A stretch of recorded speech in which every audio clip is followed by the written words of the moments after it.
Ladies and gentlemen, welcome back. I apologize for the delay. Um, I was doing the live stream not too long ago. Just got interrupted by my lovely father. He had to give me some mail that it keeps going to his mailbox apparently. But we're back and kind of just run through what I was just talking about. Michigan State beating Western Michigan 35-13 and TCU winning over TCU 38-13, or TCU beating Colorado 38-13 in Boulder. And I was 5-1 going into Saturday, so let's see what happens. But here's what I want to talk about first. LSU at the Superdome against Florida State, a Florida State team that looked really good against Florida A&M, but this was a test to their fortitude. Florida State's anyway. This was a game where we didn't know what team was going to be like. Okay, Florida State has been down. LSU has been down. And just boneheaded decisions in the fourth quarter, I think, is what made LSU get back into the game. LSU's Napers muffed a punt, like I said, and Florida State had a chance to kill the game, to make the score 31-10, but Norval decided to pitch it, and Jordan Travis, outstanding quarterback, by the way, pitches it to the tailback, and it caused a fumble because the pitch was too early or too delayed. So LSU recovers, drives down the field and scores with Jaden Daniels as the quarterback. I thought he played great throughout the game. Just couldn't get anything going offensively. But now the Tigers were starting to get things going. They made a great 3-and-out stop on the Seminoles. And then they drive down the field again. And I tell you what, this was the craziest 5 minutes I have ever seen in college football. And that goes along with the Vince Young running into the end zone on the last second of the game. This goes along with every bit of college football that I've seen over the years. Crazy stuff. And I got to say, Jaden Daniels threw a pass to the tight end, and tight end got his knee down, but he crossed the first down. So what that does, when it's below the 10-second mark, and it was at 1 second, but I thought it was at 2 seconds when his knee was down.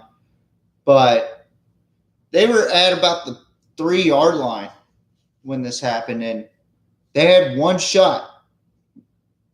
1 second left to play. They had a 10-minute delay or 10-second delay on the clock, so they let the 10 seconds play out before that clock started to run since he crossed that first down marker. Okay, so Jaden Daniels throws a beautiful pass in the end zone, in the back of the end zone, right? 24-23. We're about to go into overtime. I'm about to go to the Sugar Shack and watch this game, because this game was much more than just staying at home watching it on my 55-inch screen here. So I was watching it on my phone, actually, getting into my truck, and I could not – I called this. I could not believe I called it. I said, if he misses this or this is blocked, I'm calling it.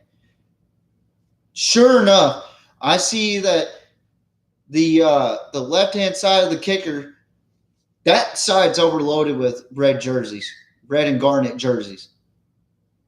And there's no help right there.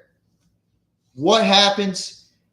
The Noles take over that side, and they block that kick to win the game.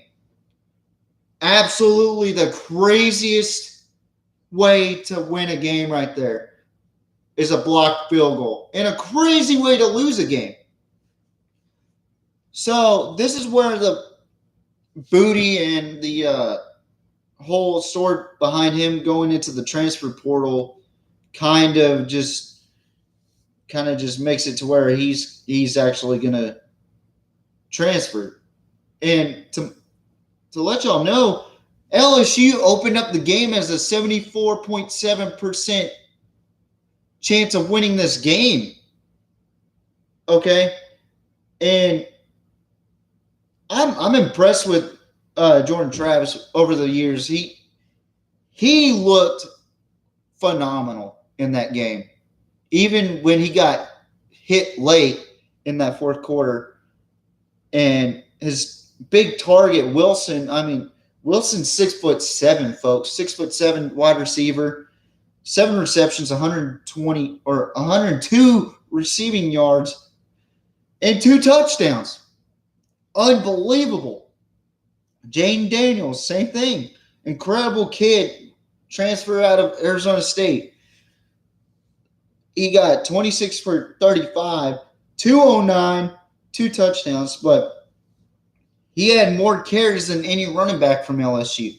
16 carries, 114 yards. That's familiar for Sun Devil fans out there in Arizona State. But that blocked field goal, I couldn't believe I called it. It was insane. But Kelvin Booty, I was really kind of like, where the hell is this guy? Why isn't he getting the touches that he's getting? Well, Florida State covered him really well. I think he only had 3 catches for not even 30 yards. I mean, Florida State looked good in that game, even though there was stupid mistakes by the coach, Mike Norvell. But hats off to the Noles winning that game. I actually had LSU winning that game. So going into Saturday, I'm 0-1. That was a Monday night game. Or actually, that was a Sunday night game. Yesterday was Clemson and Georgia Tech, which we'll go over that shortly. But now we'll go over the top 25, where I thought this was the game of the week right here. I knew that UTSA in San Antonio was going to be packed and it was going to be good. I picked Houston to win the game, but I thought it was going to be a very close and competitive game, which it was. It went into 3 overtimes, okay? Clayton Tune is a freaking animal, all right? Clayton Tune not only led in passing, but rushing as well. So he had 22 for 32, 206, 3 touchdowns, and he had 15 carries and 51 yards and 1 touchdown. Probably the most insane game I've seen in quite some time, where I was yelling in my house, which I think my neighbors are going to hate me throughout the college football season. But UTSA played – it was anybody's ball game. It really was. Like, UTSA led most of the game, and Houston started to come back. And it was an awesome game to watch. Like, it was back and forth, back and forth, back and forth in the fourth quarter and in overtime. I mean, they went with field goals, and then it started to become touchdowns, and then Clayton Tune ran it in for a 2-point conversion. So past the first overtime, which is if you score, kick a field goal, or kick a field goal. But if you score a touchdown in the second overtime, you have to convert a 2-point conversion, which both teams did. And then you go into the third overtime. It's nothing but 2-point conversions. So there's no touchdowns, there's no field goals. It's straight up 2-point conversions. And what a game. I mean, anybody could have won that game. it was a hard decision for me, but I picked Houston because I felt like they had the better talent than what UTSA has. And UTSA is a phenomenal team. Jeff Traylor, phenomenal coach. Dana Holgerson, phenomenal coach. But the Cougs get the win over the Roadrunners. Harris, man, 28 for 43. He was throwing the ball. He was running the ball. Him and Clayton Tune together were running the ball and throwing the pass. I mean, it was insane. Harris had 337 yards passing on that Houston Cougars defense, which says a lot for UTSA that they can play with anybody. And expect week 3 to be pretty challenging for Texas and UTSA. And Texas is going to come off of a big game against Alabama, so I'm expecting a very tough battle against the Roadrunners. So stay tuned for that one. But he had 3 touchdowns, 1 interception. The only minor defect that he had was 1 interception. But Harris, 8 carries, 63 yards, and 1 touchdown. I mean, freaking phenomenal athlete. And then his wide receiver, Cephas, wow, 7 receptions, 106 yards, and 1 touchdown. Go Roadrunners, but it ended up being UH winning that game. Or UH. There we go. So next game we're going to go over is Rice coming from Houston, the Cougars' rivals, traveling to the start of a new era for USC on a positive note. And USC looked good. 66-14 over Rice. They're going to have a tough battle against Stanford this coming up week. But, I mean, the first quarter, it was just filling each other out. And then Jordan Addison had his first touchdown as a Trojan with Caleb Williams scoring his first passing touchdown as a Trojan. And ever since then, the defense took over for USC, and the run game took over. Austin Jones, Raleek Brown with 2 rushing touchdowns right there. And at the half, it was 31-14, and then it just got even more uglier. Shane Lee with an interception for a return for a touchdown. Kalen Bullock in the second quarter had a 93-yarder for a touchdown. Jordan Addison with 2 touchdowns in that game. I mean, Caleb Williams, 19 for 22, 249 passing yards and 2 touchdowns. Washington, though, really was the top performing receiver for USC. I think his name is Terrence Washington.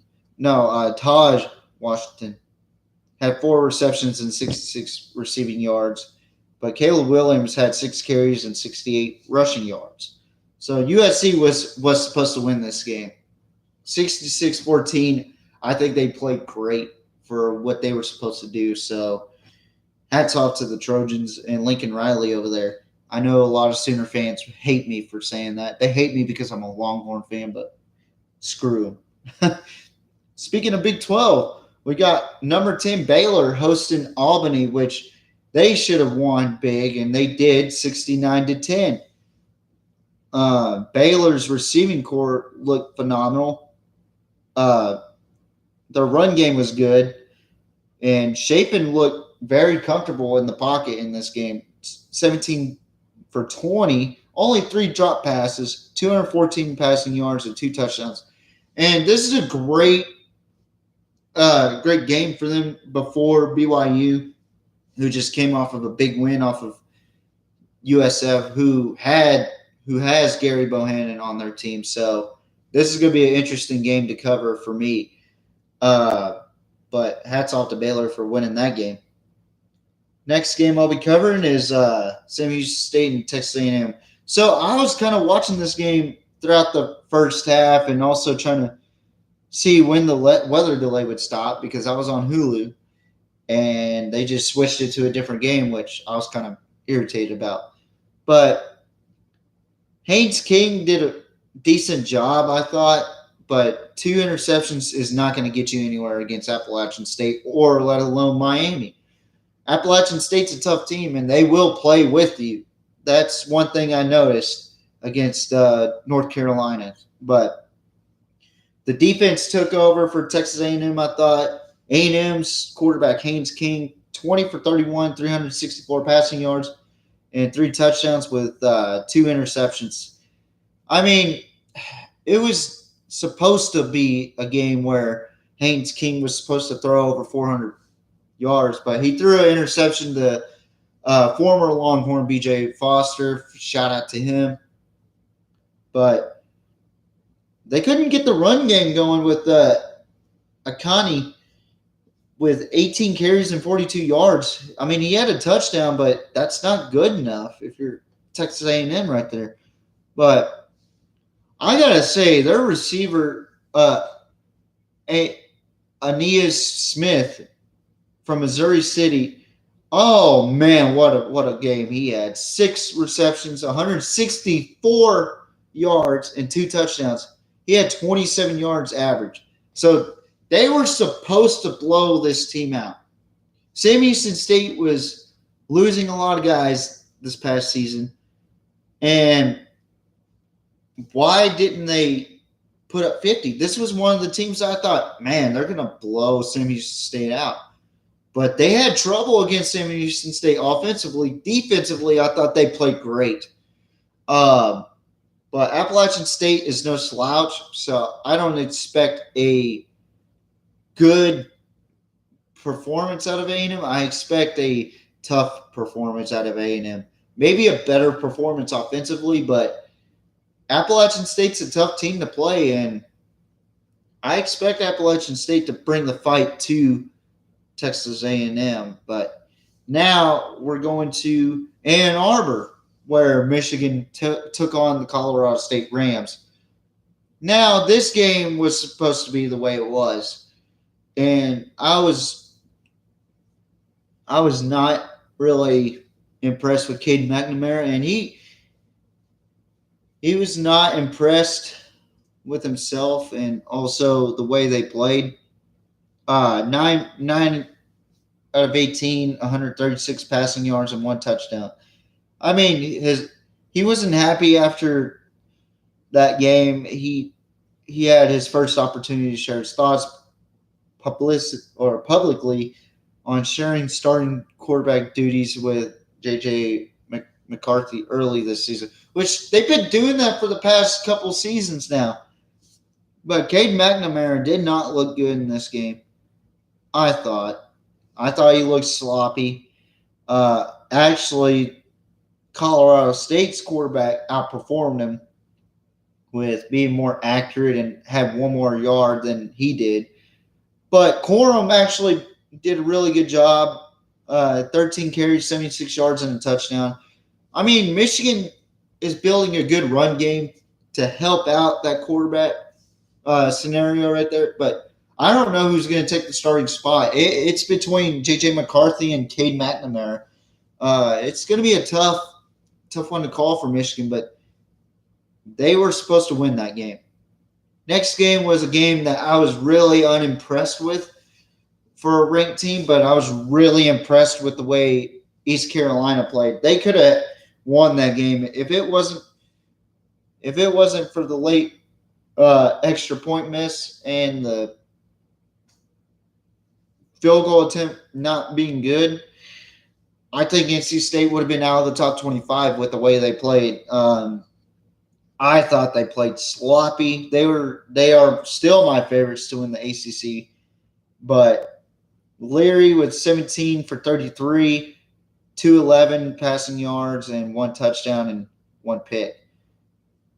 When ECU, they had their quarterback, Allers, 25 for 41, 267 with 2 touchdowns and 2 picks. That also hurt the Pirates over at East Carolina. Sumo, he had 14 carries and 79 yards and 1 touchdown for the Wolfpack. Thomas had 4 receptions and 58 yards for the Wolfpack. Now, this was interesting. C.J. Johnson, 6 receptions, 90 yards, and 1 touchdown. And Ahlers is not a bad running quarterback either, so he will run the ball. So East Carolina brought the fight to the Wolfpack, or the Wolfpack just played sloppy. I don't know. But 21-20, the NC State Wolfpack got out of there.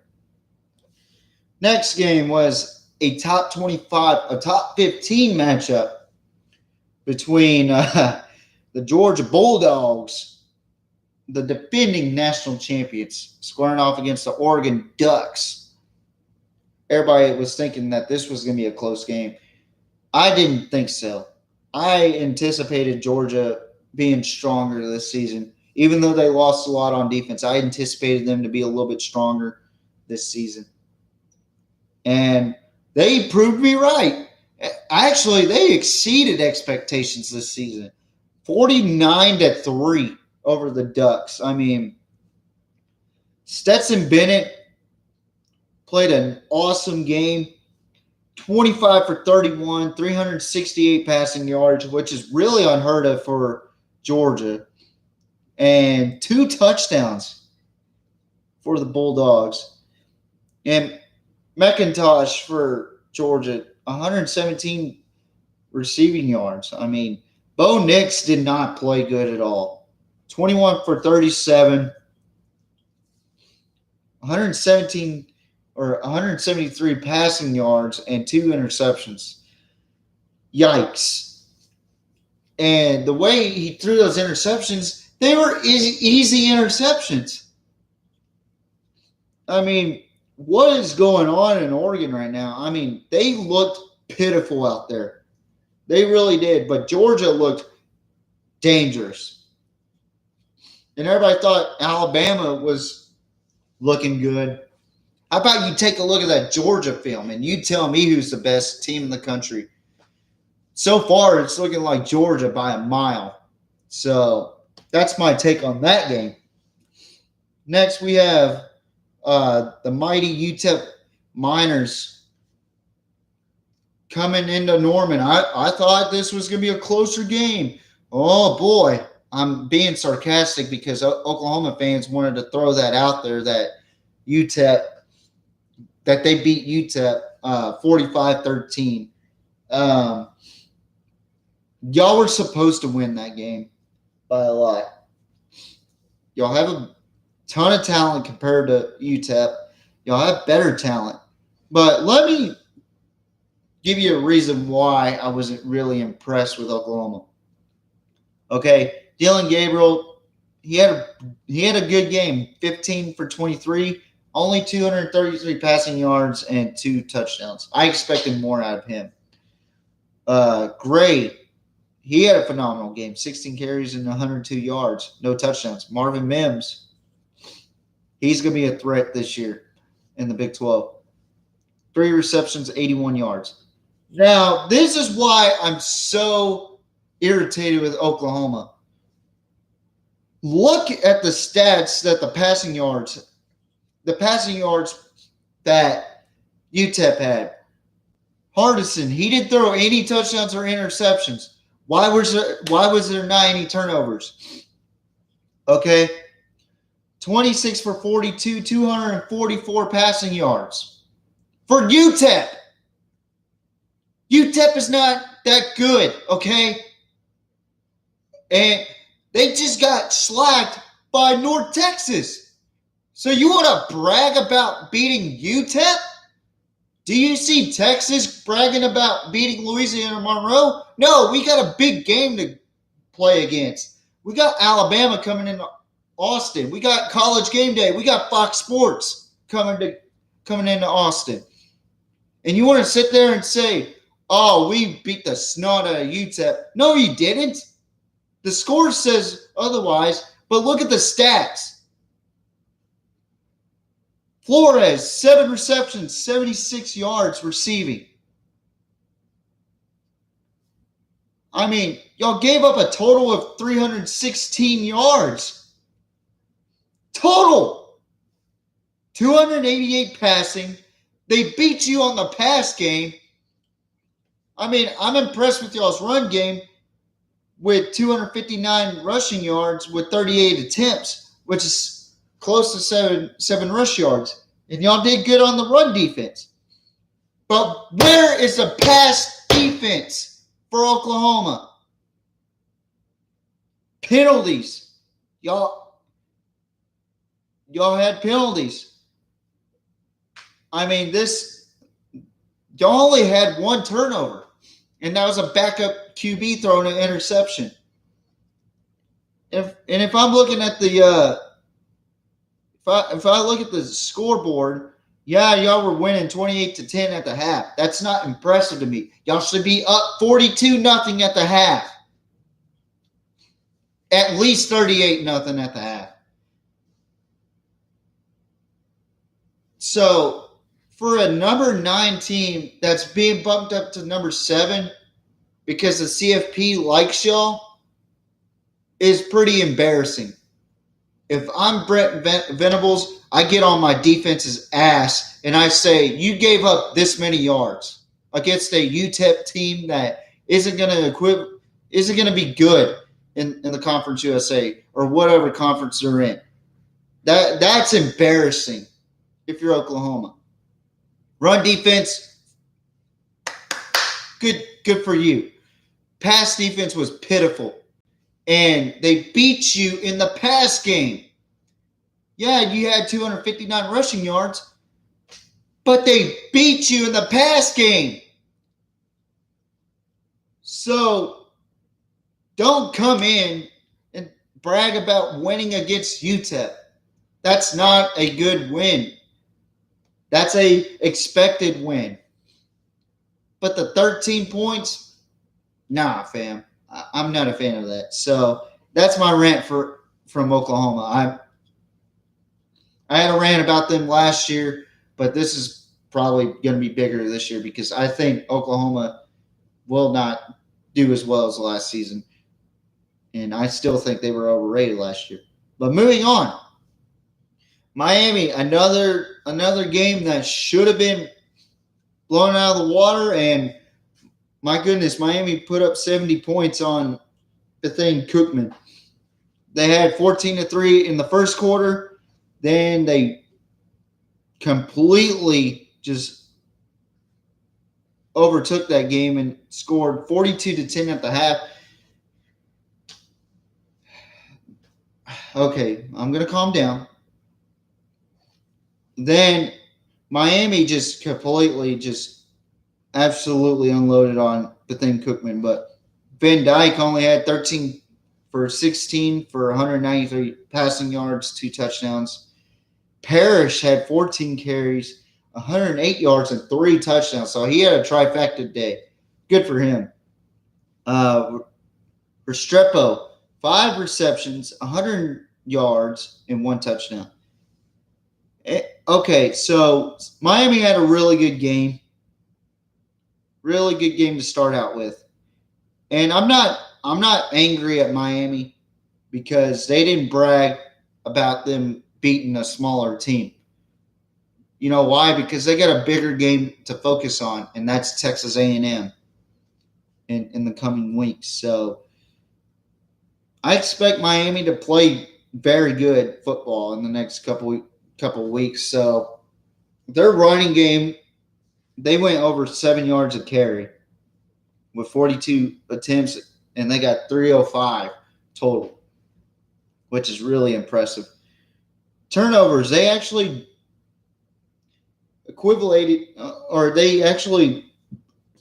had less penalties than Bethune Cookman, and they had 1 fumble loss. So, I mean, it's 1 fumble, but 1 fumble less would be better. No fumbles is better. They completed every 3rd down on offense. So the defense is a cause of concern because they gave up 249 passing yards from Bethune Cookman, but I think that has a lot to do with the backups. But Miami's going to be a tough team to play, so watch out for them. Next game, we had a phenomenal game between Cincinnati and Arkansas. Arkansas pretty much led the whole game. Uh, KJ Jefferson had 4 total touchdowns. He played a great game, and Bryant too. Bryant had a good game. Uh, KJ Jefferson with 18 for 26, 223 passing yards, and 3 touchdowns. Sanders, 20 carries and 117 yards. No touchdown, but pretty impressive numbers.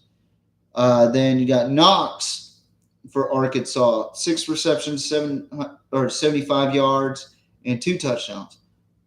On the Bearcat side, you got Bryant, who had 26 for 43, 325 passing yards, which that's a cause of concern if you're Arkansas's secondary. 2 touchdowns and 1 interception. I mean, good. He played great. He had heart in that game. Kiner, 12 carries, 59 yards, and 1 touchdown. So he was struggling against that Arkansas defense. Then you got Scott, who didn't get a touchdown, but he got 5 touches and 77 yards. So let's take a look at the team stats for both teams. Cincinnati actually beat them in the first down department. They both shared the same third down efficiency, 8 for 16 for both of them. Fourth down efficiency, though, Cincinnati is 100% at that. Total yards, it was very close, but Arkansas's run game pretty much helped them out. KJ Jefferson, Sanders, I mean, it was a good game running the ball for them, but passing, it was pretty much an average day passing for Arkansas. Cincinnati, they had 325 passing yards and 113 rushing.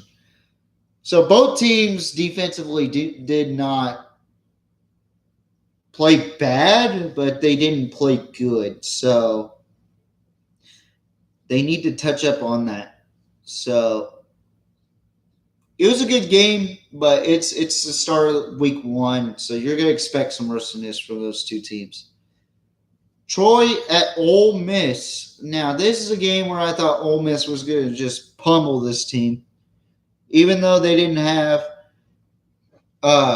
Matt Corral. They got a new transfer out of USC, Jackson Dart, coming into play. And I got to say, I mean, he might have not had a bad game, but he wasn't really that impressive. Zach Evans, though, 20 carries, 130 rushing yards. But Watson for Troy, 34 for 47, 275 passing yards, 1 touchdown, 1 interception. Ole Miss, I mean, their offense has to get things going. Defensively, they held Troy to 346 total yards, but that pass defense has got to step up, even though they had 1 interception. They got to create more turnovers. They got to create more problems for that team. So Ole Miss's run game looks amazing, but their pass offense is a little shaky. So if I'm Jackson Dart, I work with my receivers. I work with everybody, and I just try to get everybody together. Say, hey, we need to be a better passing offense, just like Matt did last season. So I expect them to play better as the season goes on, but they still got a tough division to play in: Arkansas, Alabama, Mississippi State, Texas A&M. Just really, really tough division to play in. So if they want to play good football, they got to be better at passing. Next game, the BYU Cougs travel to South Florida to take on the mighty South Florida Bulls, who Gary Bohannon transferred to. This was one of the games I wanted to see. How is South Florida going to do against BYU, and how is BYU going to do against Gary Bohannon? Now, Bohannon had an average game, 17 for 30, 172 passing yards, and he threw a pick, no touchdowns for him. But Hall, goodness gracious, allergies kicking my butt today. But Hall, 25 for 32, 261 passing yards, 2 touchdowns, and 1 interception. But Brooks pretty much ran all over the Bulls defense, 13 carries, 135 yards rushing. So that's 10 yards a pop, 10 and a half yards a pop, and 1 touchdown. BYU is still looking like a really tough BYU team. So their defense looked good out there. I mean, they did give up 107 yards rushing, but with 27 attempts, that's only 4 yards a pop. So that's not bad for BYU's defense. Their offense or their passing defense was pretty darn good. They held South Florida's passing offense to 172, which is really impressive because they have Gary Bohannon over there, and I thought Gary Bohannon was going to be a force to be reckoned with over there. So, not as many yellow flags as I've seen. So, good job for BYU. This was a good win for BYU, in my opinion. Next up was a shocker to me. Utah, number 7 Utah, traveling to Florida to take on the Swamp, the Gators, and oh my goodness, the Florida Gators did it. They pulled off the first upset in college football. Now, Cam Rising, he did all right in his first game against Anthony Richardson. 22 for 32, 216 passing yards, 1 touchdown, and 1 interception. And I expected him to play a better game, but Thomas had 23 carries, 115 rushing yards, and 1 touchdown.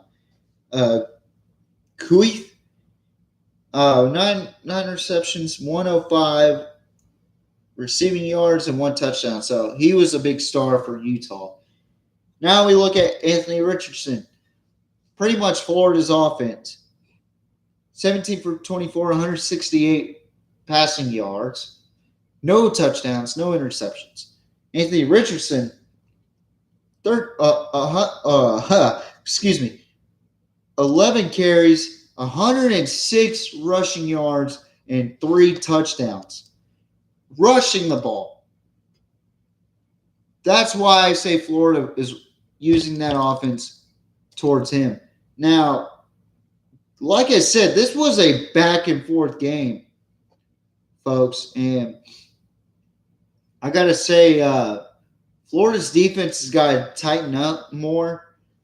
But Utah's run defense is god-awful. They gave up 283 rushing yards on 39 attempts. That's 7.3 yards per carry. So, SEC East, watch out for Florida. That goes for Tennessee, Georgia. Well, I don't know about Georgia. Vanderbilt, who's been a force to be reckoned with in the SEC lately. So both teams had 1 turnover each. Florida, they got to minimize the penalties. They had 7 penalties for 38 yards. But time possession, Utah had it last. I think it came down to the wire. So that game was a really good game for Florida to win as they play against Kentucky next week. And you will hear my prediction on that soon. Next up, we got Wisconsin versus Illinois State. I thought this was going to be a blowout, 38-0. Graham Mertz and the Badgers take the win. I think we'll see a more balanced Wisconsin team this year. They did a really good job with that against this Illinois State team. Their total yardage, they came away with 440, 219 passing yards, but 221 rushing yards. So the Badgers' run game has always been awesome. Monty Ball, Melvin Gordon, I mean, just awesome. Next game, we got Kentucky, number 20, Kentucky hosting the Miami of Ohio Redhawks. And at first, it seemed like Miami of Ohio was gonna, they were gonna pull away with the upset in Kentucky. Then Kentucky started to remember who they are, and they just started to steal this win away. So, hats off to Miami of Ohio for even attempting to pull away with the upset. But Will Levis, 21 for 32, 303 passing, 3 touchdowns, 1 pick. Smoke did not perform as well as I thought he would have. 7 carries and 32 yards. And Robinson with 6 receptions and 136 pass or receiving yards. So Kentucky's offense, they didn't do any good on the rush or offense. They got held up to 50 yards rushing on 26 carries. That's not even 2 yards right there. But their pass offense looks impeccable. So I think having Rodriguez out due to his immaturity in the postseason or in the offseason was a big factor for Kentucky in this game. But I gotta say, Kentucky's defense looks pretty good. But hats off to the Wildcats for not letting Miami of Ohio play them in the second half. So here's another game that I thought was going to be a blowout, and sure enough was. And boy, did Alabama impress the people. 55-0. Bryce Young, 18 for 28, 195 yards and 5 touchdowns. He threw 5 touchdowns with just 195 yards. The Heisman Trophy winner of 2021 last year pretty much performed by himself in this game. 5 carries, 100 yards, 1 touchdown. So he had 6 total touchdowns, pretty much a Spencer Sanders performance, but less yards and no mistakes. Holden had 5 receptions and 70 yards receiving, 2 touchdowns for that young man. And total yardage, Alabama's defense looked scary. They only gave up 136 total yards. Meanwhile, their offense looks scary as well. Well balanced, 559 total yards, 281 passing, and 278 yards rushing. They had 8.7 yards per carry. So they only threw 1 interception, and Nick Saban was not happy about that one. Next game for the recap is Ohio State hosting Notre Dame, which I thought Ohio State was going to bring the beating to Notre Dame, but it turned out that Notre Dame's defense is really good and well coached over there by a really good coaching staff over there in Notre Dame, which is another reason why I don't like Brian Kelly, because he's not as good as his coaching staff as people make it out to be. But Ohio State's rush defense performed. Their passing defense did okay. But the concern was in the first half was Ohio State's offense. Like, why weren't they getting anything going? Notre Dame was actually giving them trouble. And nobody made mistakes, so it was a good football game. 21-10, the Buckeyes win. Notre Dame's defense did have trouble in the run game, but they did pretty well for 39 or 35 carries and 4.9 rushes per carry for Ohio State. They didn't do too bad that some people thought they would. But C.J. Stroud really struggled in the first half, but really got a hold of himself and he had 24 for 34, 223 passing yards and 2 touchdowns. Trey Hendrickson didn't cross the century mark, but he got close. 15 carries and 91 yards. Egbuka. Okay. So he has 9 receptions, 90 yards, 1 touchdown. So he had a really outstanding performance. And I got to say, Notre Dame, their offense has got to wake up a little bit because Ohio State's defense really performed well. It was just Ohio State's – both offenses really weren't performing that well for both Ohio State and the Fighting Irish. But I'm really impressed with the way Notre Dame came into the shoe and actually played with Ohio State. So kudos to Notre Dame. Next and final game of the recap, which I already covered most of the games for top 25. And also I covered Florida State and LSU and had my little spiel about that game. This was a game that I thought Clemson would start off fast and start chugging along, and the score was what I expected, but the start was not. First quarter, it was tied up at 0. Then Clemson started to show up in the second quarter, and then all of a sudden, here comes old Clemson. Now, DJ Ugalele had 19 for 32, 209, and 1 touchdown. Will Shipley, 10 carries, 42 yards, 2 touchdowns. Not as exciting, but he had 2 touchdowns.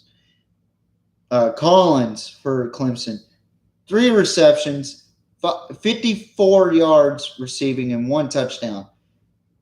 But here's the problem with Clemson. They had a slow start against a Georgia Tech team that is young, and they don't have a lot in depth this year. So, but Clemson's defense played good in the run game, only giving up 73 rushing yards.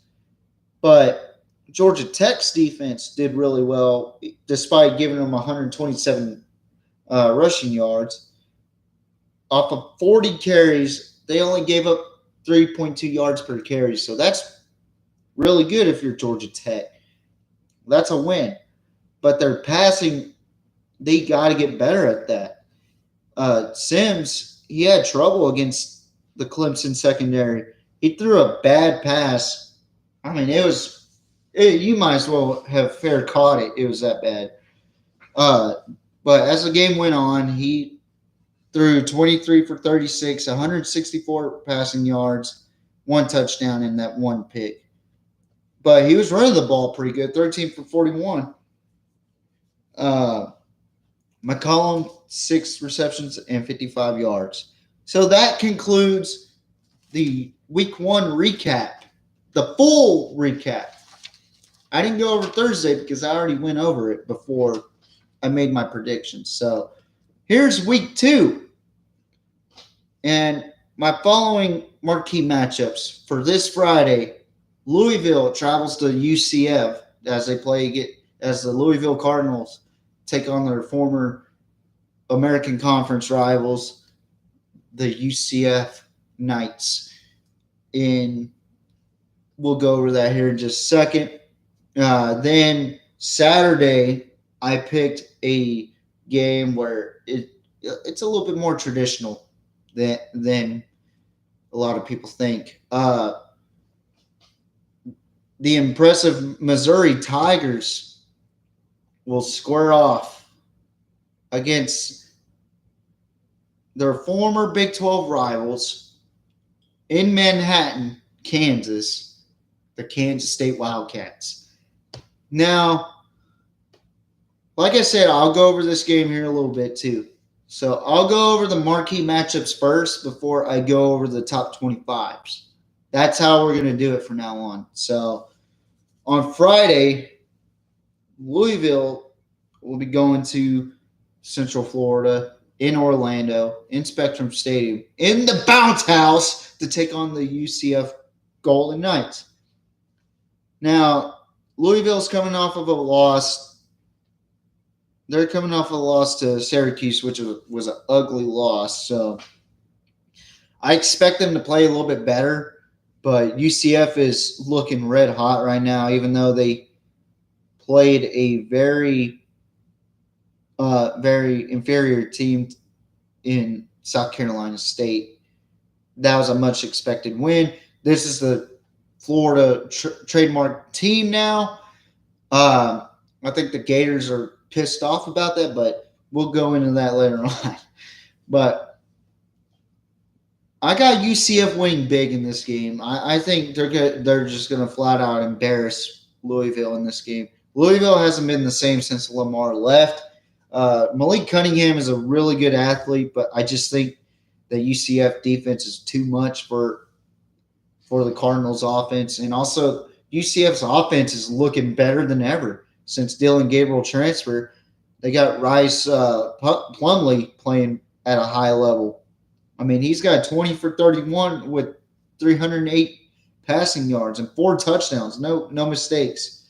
And he rushes the ball. He has 1 rushing touchdown, 15 carries, and 86 rushing yards. And look for Baker for UCF. I got the Golden Knights winning big in this game. All right, now we're going into Saturday. We're going to talk a little bit more about the marquee matchup here. So I have in my marquee matchup, I got Missouri traveling to Manhattan to take on the Kansas State Wildcats. Now, I pretty much looked at this game with stats. I mean, Adrian Martinez only had 11 for 15, 53 yards, while Cook, he threw the ball pretty well, 18 for 27, 201, 1 touchdown and 1 interception. Deuce Vaughn ran the ball exceptionally well, 18 carries and 126 yards. But if I look at the total yardage, Missouri had way more total yardage than what Kansas State had.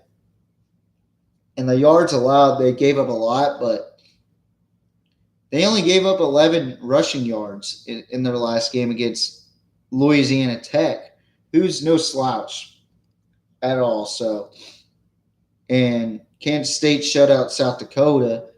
But I have the Missouri Tigers winning this game in a very close game. It was a coin toss for me, but I got the Missouri Tigers winning this game. All right, so that concludes the marquee matchups. Now let's get into the top 25 college football games. Now, America's Game of the Week, 2 of the biggest brands in college football, where we have number 1, Alabama from Tuscaloosa, the Crimson Tide, Bear Bryant, Nick Saban, Sean Alexander, and now Bryce Young will be traveling to good old Austin, Texas, in DKR to take on the University of Texas Longhorns. Vince Young, Mac Brown, DKR, Cedric Benson, Ricky Williams, Sam Ehlinger, and now Bijan Mustardson, or Bijan Robinson. For those that don't know, he has his own Dijon mustard, which I will order. Quinn Ewers. I mean, this is going to be a good game. And I'm sorry to say this, but the ESPN analysts really do not know what they're talking about. I'm talking about Stephen A. Smith and Paul Feinbaum. I cannot stand those two, okay? And they're made to have people hate them, okay? But I'm speaking into realism here. I know Alabama put up 55 on Utah State, which they're not a slouch team, but at the same time, Texas could have done just as easy. I mean, yeah, we started off sluggish against Louisiana Monroe. but we got together and our offense started to look pretty damn good. And Jatavian Sanders, I mean, 6 receptions and 85 yards and 1 touchdown. I mean, that's a big kid right there. And Alabama's got to go against that guy. And we're getting Ajayi Hall for this game. So this is going to be an interesting game. I really do think that both teams are going to struggle. Both teams are going to grind it out. Do I think it's going to be high scoring? No. Do I think it's going to be low scoring? No. I think it's going to be a close game, and it's going to come down to whoever has the least mistakes and whoever has the ball last. And special teams, don't underestimate that Texas special teams because we saw what happened. Texas scored their first points off of a blocked field punt deep in Louisiana Monroe's territory. So if I'm Alabama, I'm going to practice my special teams a little extra this week. But with that being said, I hate that I have to do this, but I'm going to have to go with the Roll Tide on this prediction. And I'm being realistic. I think Alabama has a much more veteran team than what Texas has. We'll see next year because next year will be better for us going into Tuscaloosa. But I think we're a young team, and we're just trying to find out who our identity is. And Quinn Ewers seems to be the starting quarterback, in my opinion. And I think he's going to do well this season. But this game will really tell how Texas' game or season is going to go. If they're going to be able to compete with Alabama, or Alabama's going to run away with it. But Kyle Umlang, shout out to that guy. He brought up a very interesting point. Texas is undefeated against Alabama in the state of Texas. So what does that mean for Alabama? That's a little bit of pressure on them because they never beat Texas in Texas. The only time that they have ever beat Texas in a game was the national championship game in 2009.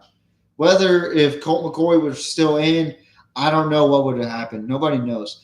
It's time to move on, fans. I mean, I'm just being realistic. I think we would have won, but it's time to move on. We got a much bigger game now than that 2009 national championship because tons of talent going at each other.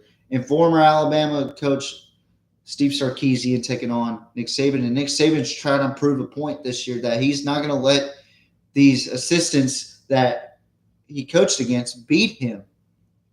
He's already gotten beat by Jimbo Fisher and Kirby Smart. Now, what would it say if Steve Sarkisian beat him? Is it time for Nick Saban to go down? Or will Nick Saban prove a point against Texas? I think it's going to be a tough game. Two of the biggest brands of college football. I'm excited for it. I'm going to stay up watching this game. And if you know me personally, I will cuss at the TV and I will throw shit at the TV because I never get more frustrated at a team than the University of Texas. That's my team. So I have that birthright. But I also understand that Alabama is much older than Texas. But like these ESPN analysts say, it's going to be they're a 20-point favorite. I don't think so. You're disrespecting Texas by saying that. And if I'm the Texas players, I look at that spread right there and I go, all right, you wanna disrespect us? Well, fuck you too, man. Fuck you. We're gonna beat their ass. Excuse my language on that, but that's how I feel about it. But I do have Alabama winning in a close one. I got 34-27 or 28 as the final. Next game is a game that the home team is in favor over the ranked team. We got the number 20. number 25, Houston Cougars, traveling to Lubbock to square off against the Red Raiders. Now, Tyler Show is going to be out, but Texas Tech's got a really good quarterback of Donovan Smith. He threw 14 for 16, 221 passing yards, and 4 touchdowns last game against Murray State. I get it. It's Murray State.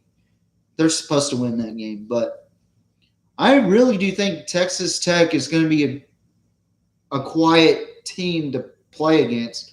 Like, they're going to be a team that's going to give you hell in that game. And Houston, they just had a tremendous game over UTSA, and I think they got exposed by UTSA. So, who do I have winning this game? Well, let's see here. Texas Tech's total offense is 605, familiar. Passing yards, 472 passing yards, familiar. 133 rushing yards, familiar. So Texas Tech is going back to their old ways with the Mike Leach era and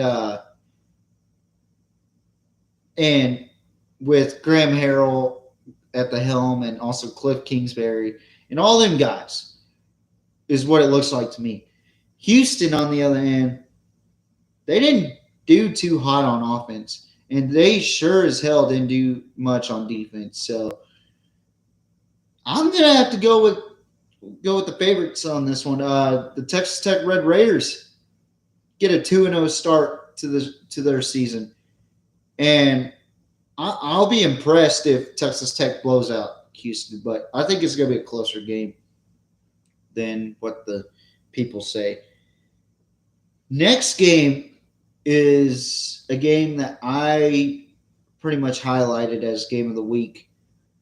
I did, but they got Baylor as the favorites going into week number 2 in Provo, Utah. I mean, 2 young teams, 2 teams that look to prove something here. High scores from each teams. Equal in total yards.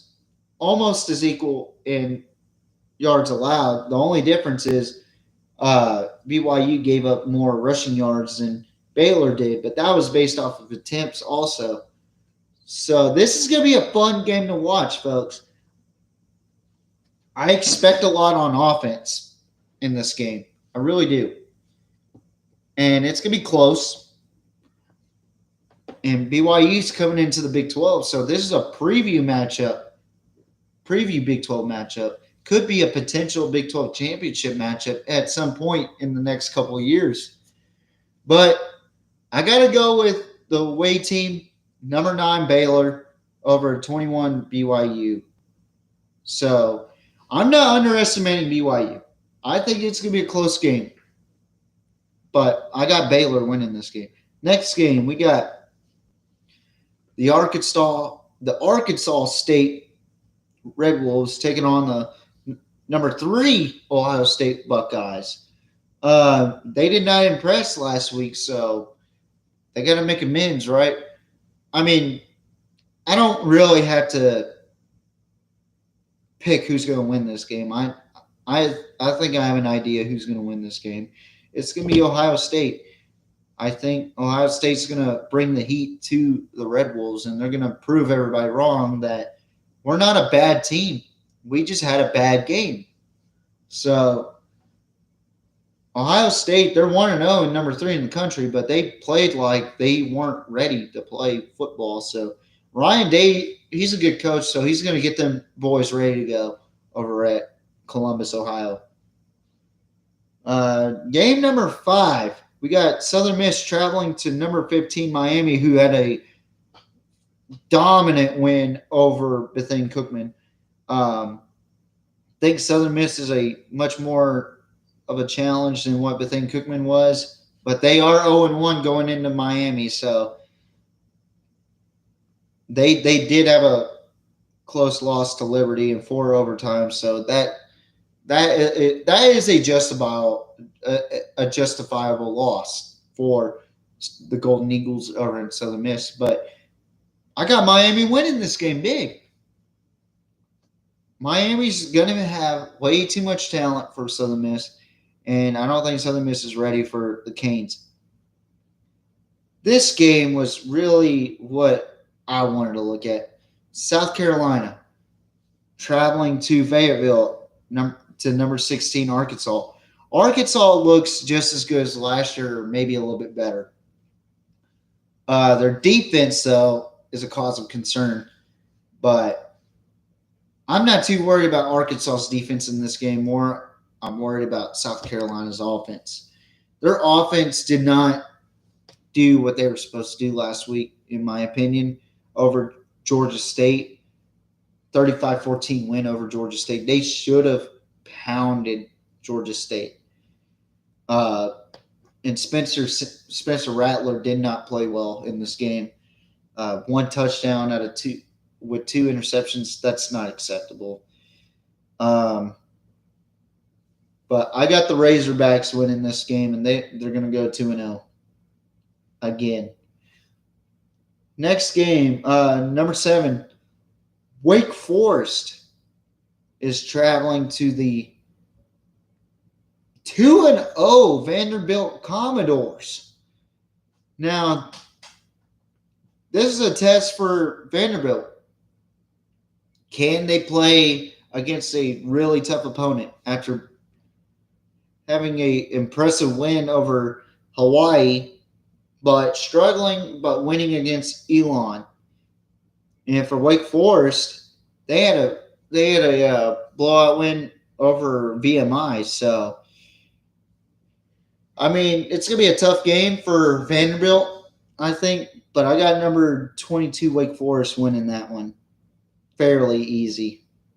Next game, I got Charleston Southern traveling to NC State, where they'll take on the Wolfpack. I think this will be a bounce back game for NC State. I think they'll put up a lot of points in this game.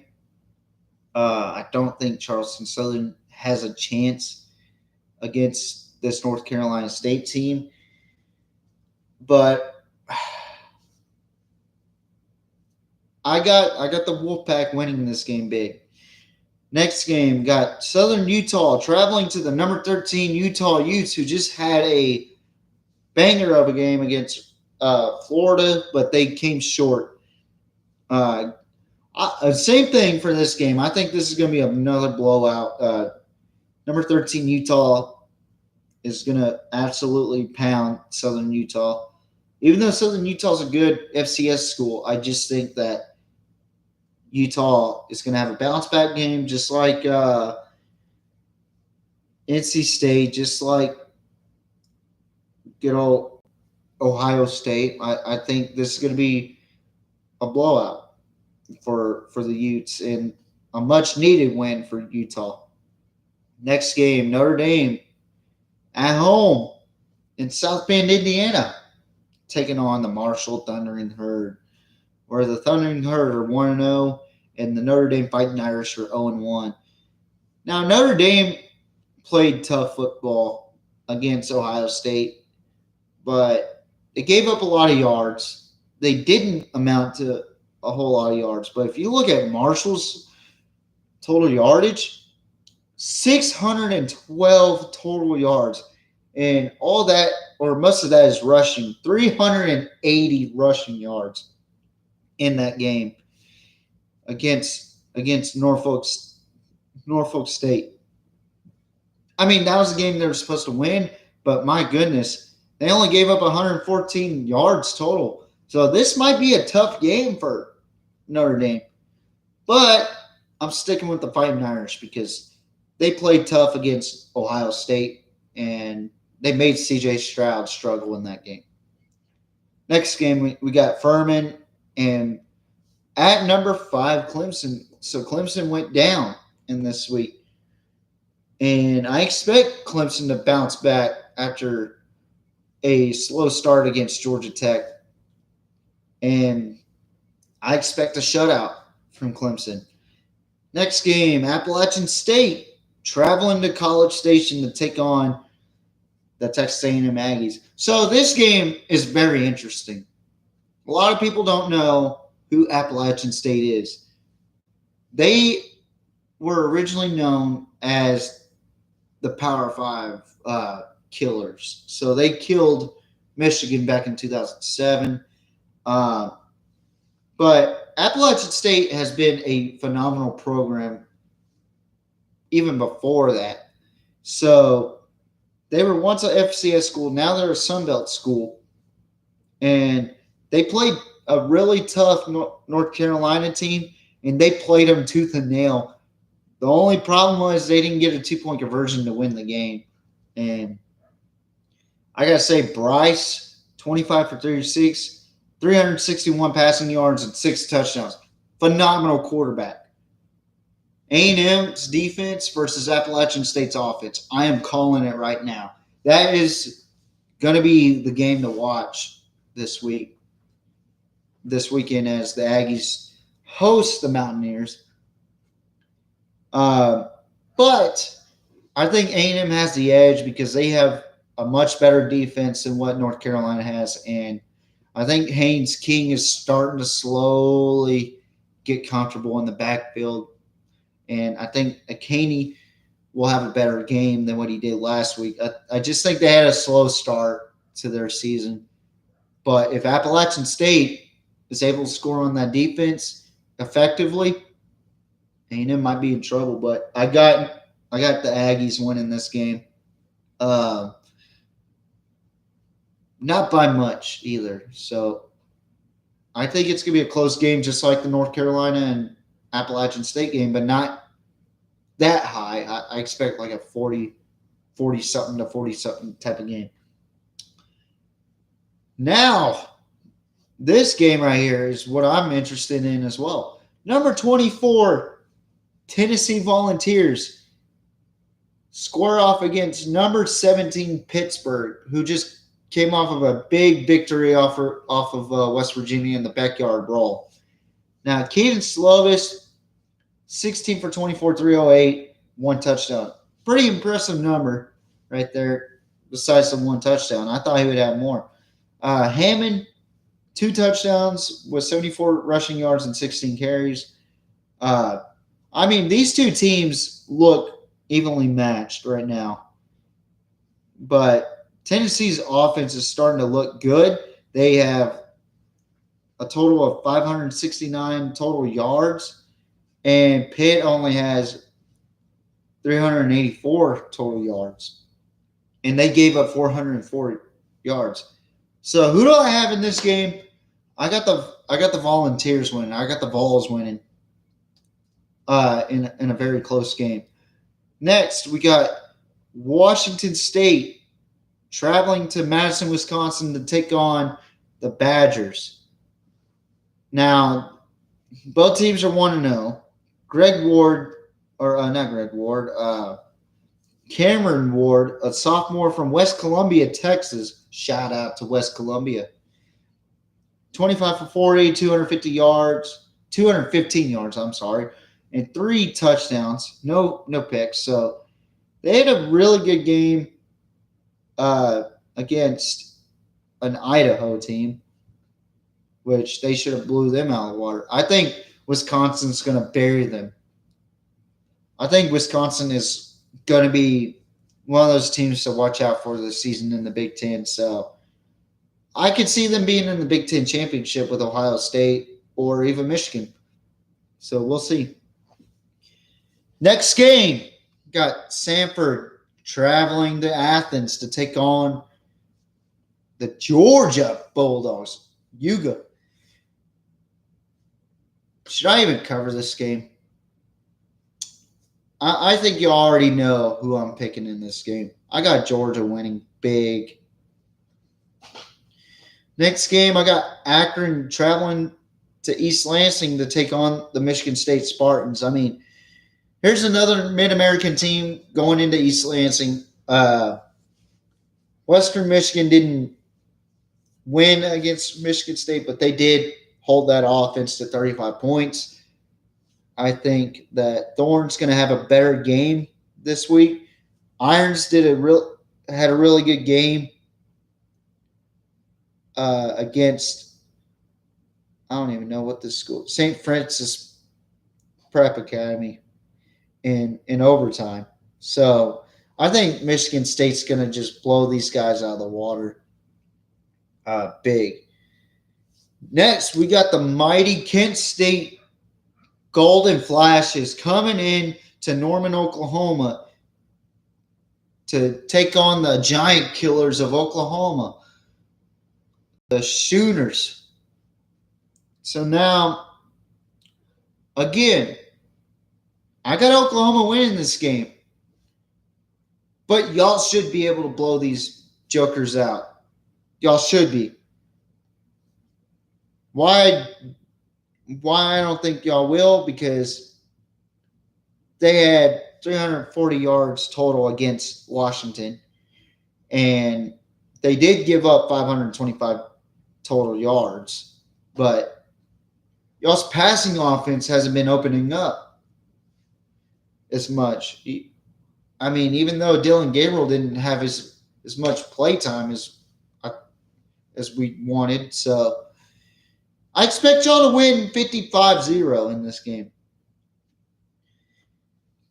Now, Kentucky, number 20 Kentucky, taking on a very impressive number 12 Florida Gator team that is really starting to become a threat here in the SEC. They just beat a top 10 team of Utah. So this is going to be a really good matchup. I think it's going to be close. I think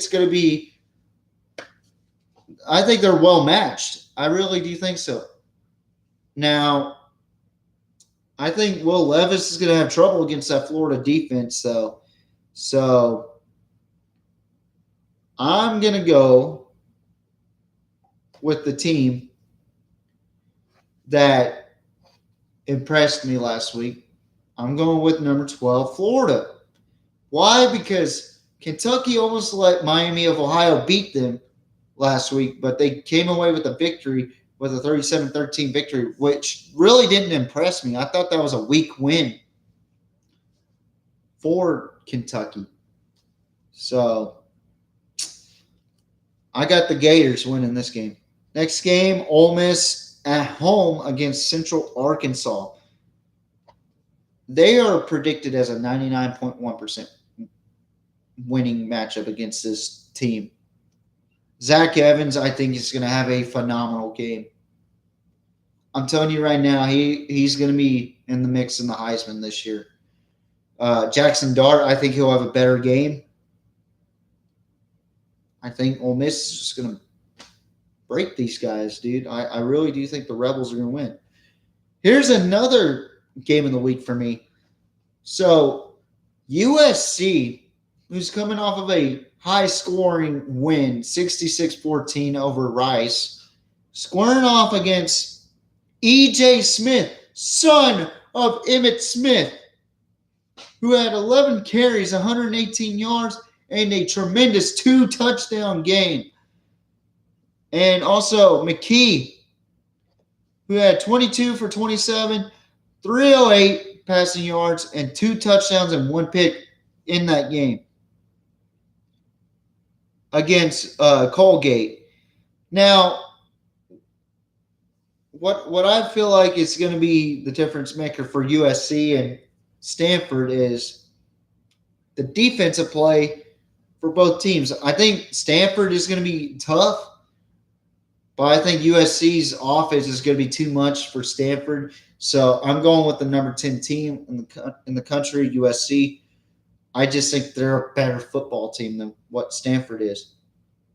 Next, we got Arizona State traveling to Boone Pickens Stadium to take on the Pokes. Now, this game had me kind of on the fence of how good is Emory Jones and how good is that Oklahoma State defense. I mean, last week I was really impressed with the first half. I think I didn't watch the second half of that game, so it kind of confused me why the final score was 58-44.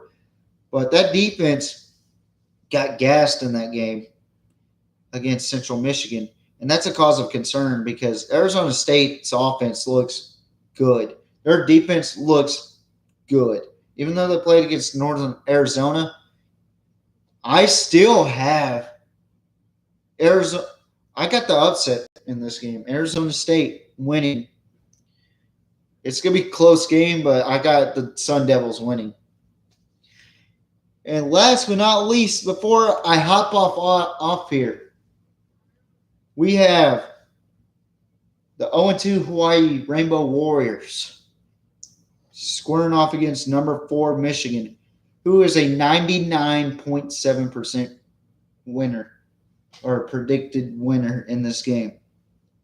Now, will Michigan figure out the quarterback situation? I don't know. I don't think that matters because Michigan's run game is unbelievable, just like Wisconsin's run game, but Michigan just has a better pass offense than what Wisconsin does. But I think they're going to run through Hawaii bad because Hawaii has not scored over 17 points, and they just got shellacked by Western Kentucky. They got shellacked by the bottom of the SEC. This is not going to be a fun one to watch. So I highly recommend to put your kids to bed when you see Michigan against Hawaii. So that concludes this week's predictions and last week's recap. I know I started a live earlier. I got rudely interrupted by my dad, which isn't a bad thing, But, I mean, the biggest takeaway from this week was don't underestimate teams, but expect a lot out of good teams. Because, Baylor played great. Arkansas played great. Alabama played great. So week 2 is going to be fun to watch, especially that Kentucky and Florida game. I'm going to keep my eyes peeled on that game too. But I am going to watch the Alabama and Texas game very closely. I'm going to see what the flaws are for Texas and what the flaws are for Alabama, and I'll discuss more of that on next week's podcast. But in about 2.5 hours, we'll have the NFL Live or the PMP NFL Live. So that'll be the second doubleheader or the second header of our doubleheader. So this is going to be a new thing that I'm going to be doing from now on. I'm going to be doing college football first, which it'll be by myself unless someone wants to join as a guest. I don't mind. And then I'll have Caleb and myself on the NFL portion of the podcast. So I'm excited about this, and I'm really, really excited about this week's NFL season because we got Buffalo versus Los Angeles, but we'll talk more about that on the pod later tonight. But I'm more excited about college football this season because we're seeing all the old heads out there don't like this, where Utah gets beat by Florida by 3. We're seeing a lot of good things when Power 5 start playing against each other. And next week we're going to see, or this Saturday, we're going to see Texas at home against Alabama. And then next year, Alabama at home against Texas.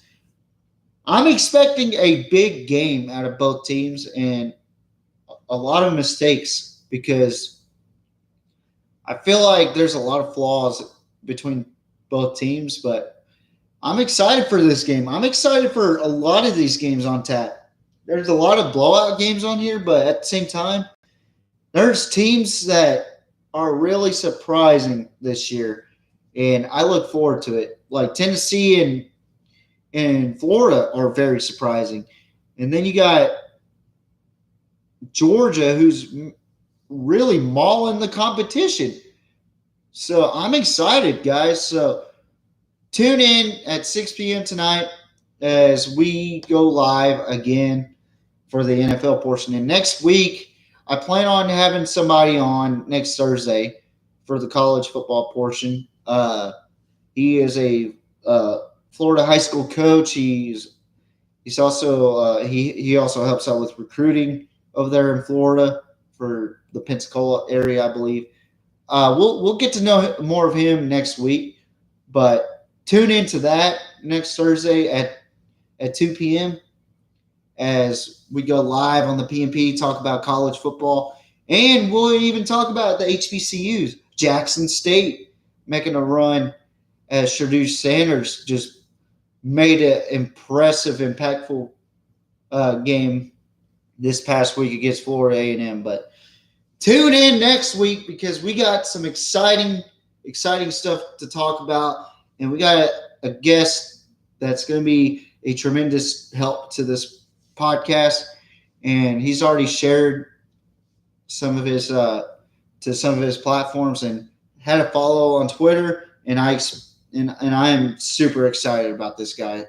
We've been talking to this guy for a while, and I really do think that he's going to bring a lot to the table as far as talking about football and recruiting, how recruiting makes a difference to college football, especially with the NIL deals and the transfer portal. But tune in at 6 p.m. as myself and Caleb Wilburn will be talking about the NFL. We are the cream of the crop in all football. We are the PMP. Thank you for watching this show, and I look forward to seeing you beautiful people later. Ta-ta for now.